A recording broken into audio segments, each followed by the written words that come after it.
The two soldiers died in the Brecon Beacons, so Difford Powys Police have primacy over the investigation. The coroner has been informed and the Ministry of Defence has confirmed it's cooperating with the police.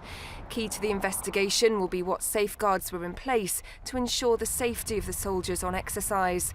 And on one of the hottest days of the year, were guidelines properly followed? The underlying principle is always that you need, for the most demanding operations, the most demanding training.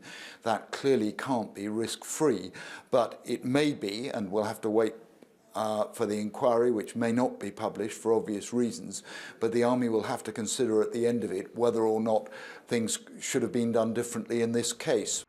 The Brecon Beacons is a tough, exposed landscape, which is hard to navigate.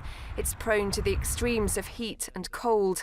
That makes it an ideal place to train and test regular and special forces soldiers, filmed here in the 1980s.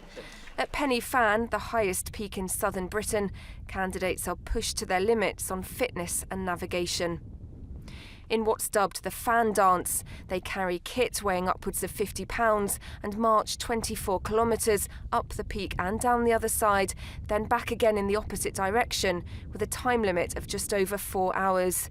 Throughout the weeks of selection, the candidates' physical and mental determination are tested. It can sometimes cloud your judgment, and if you're operating as an individual, as these soldiers probably were, rather than a group, then there's no one around to look at the symptoms to see if you're beginning to exhibit symptoms of heat illness and then help you to take action to stop it. And if you're on your own, you're pushing yourself hard, sometimes it can engulf you before you even realise what's happening.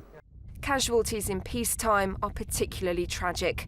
The challenge will be eliminating the risk while keeping training tough. Charlotte Cross, Forces News.